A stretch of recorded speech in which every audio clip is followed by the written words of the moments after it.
څه مایک مې درته راوړی ولا که ما ریکارډ کړ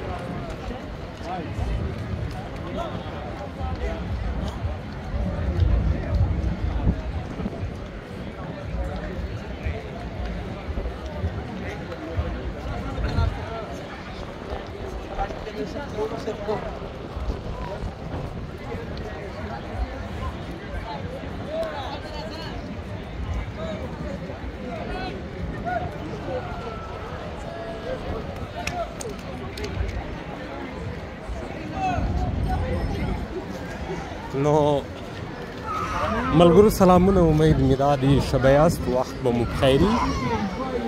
د استرالیا په ملبورن ښار کې د نوي کال د شپې دپاره چې د شپې پر 12 بجې به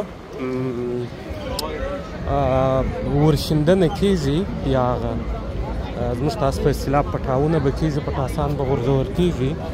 نو د هغه دپاره موږ راغلي یو. خلک تاسو ګورئ، بیروبار ګورئ، د خلکو او د خلکو شور ګورئ. نو مسله اصلا دا ده چې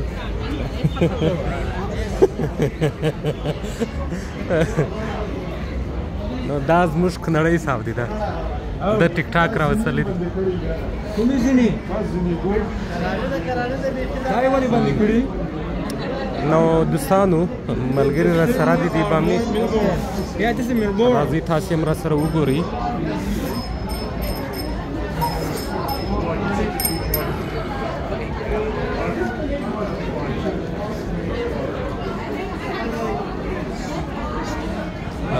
ویو ډېر ښه ویو دی. راځئ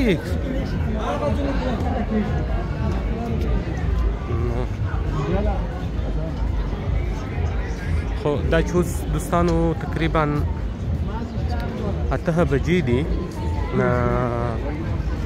وروسته به بیا تقریبا د شپې پر 12 بجې باندې اصلي ورشندې دغه کېږي.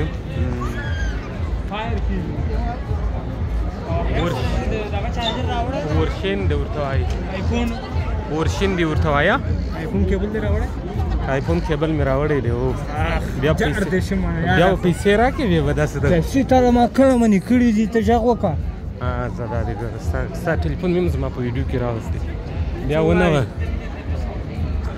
بیا ونه وایه ګوره ښه. نو اوس راځئ دوستانو بومزم د کښتۍ طرف ته. جالۍ په داسې دواړو زونو کې روان دی، داسې تاو تاو کېږي. د کښتۍ طرف ته مو بیا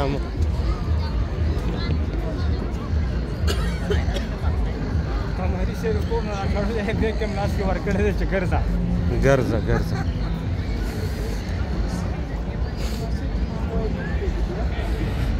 هغې لاندې ټوپ کړو، دانګ ووهو که نه.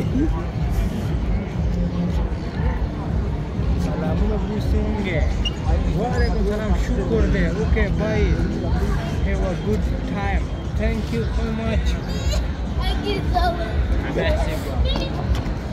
دا شاپینګ ته خو به نه ورځي، دا څه شي دا سکاون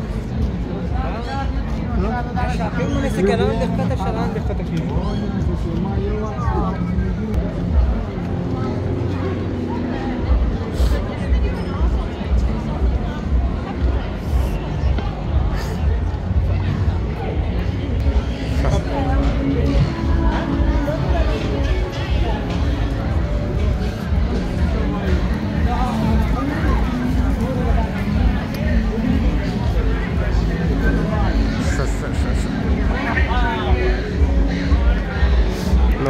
ملګرو د نن شپې چې دا تقریبا یوه برخه ده، زه ستاسو سره چې اوس شریکوم، دا یوه برخه ده. او بله برخه انشاءالله بیا هغه د شپې د هغه جلا در سره شیروم. اوس تاسو دا کښتۍ را سره وګورئ.